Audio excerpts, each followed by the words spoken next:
Assalamualaikum warahmatullahi wabarakatuh. Ini tugas tafsir ayat Hajjina. Saya Muhammad Syafiq Bintang Ramadan. Saya Safar Nasa. Oke, kami akan membahas tentang Hajjina dalam Islam. Pertama, latar belakang pergaulan bebas dan perjinaan merupakan fenomena yang mengkhawatirkan dalam masyarakat modern.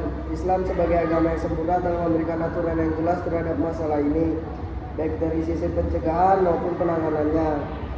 Rumusan masalah, apa yang dimaksud dengan zina dalam Islam, bagaimana ketentuan had zina menurut hukum Islam, dan apa saja syarat yang harus dipenuhi agar had zina bisa ditegakkan.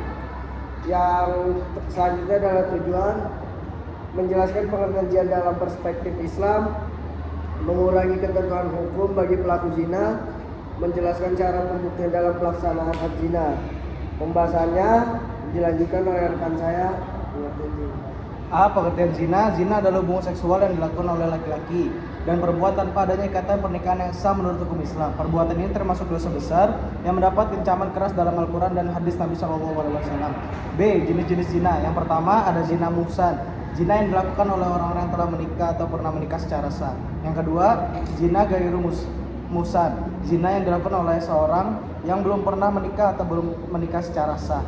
C. Hukum had zina. 1. Bagi zina muhsan, hukumannya adalah rajam, dilempari batu hingga meninggal. Ini berdasarkan hadis Nabi Muhammad SAW yang memerintahkan rajam terhadap pelaku zina muhsan.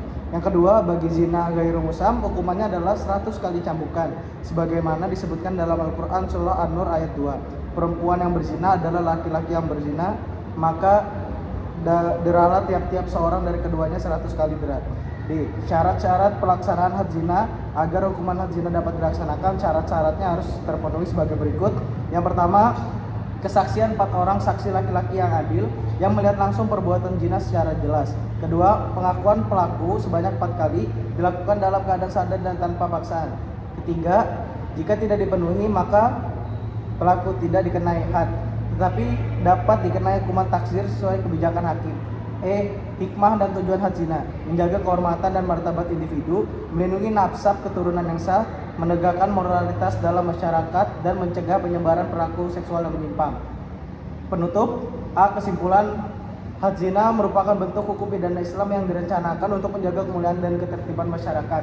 Hukumannya sangat tegas namun juga adil, karena hanya dapat diterapkan dengan bukti yang kuat dan jelas. Ini menunjukkan bahwa Islam tidak hanya menghukum tetapi juga mengutamakan keadilan dan hati-hatian dalam setiap aspek kehidupan.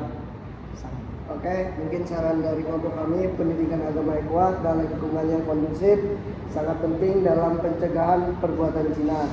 Pemerintah dan masyarakat perlu bekerja sama dalam menciptakan budaya menghormati ajaran agama dan nilai moral.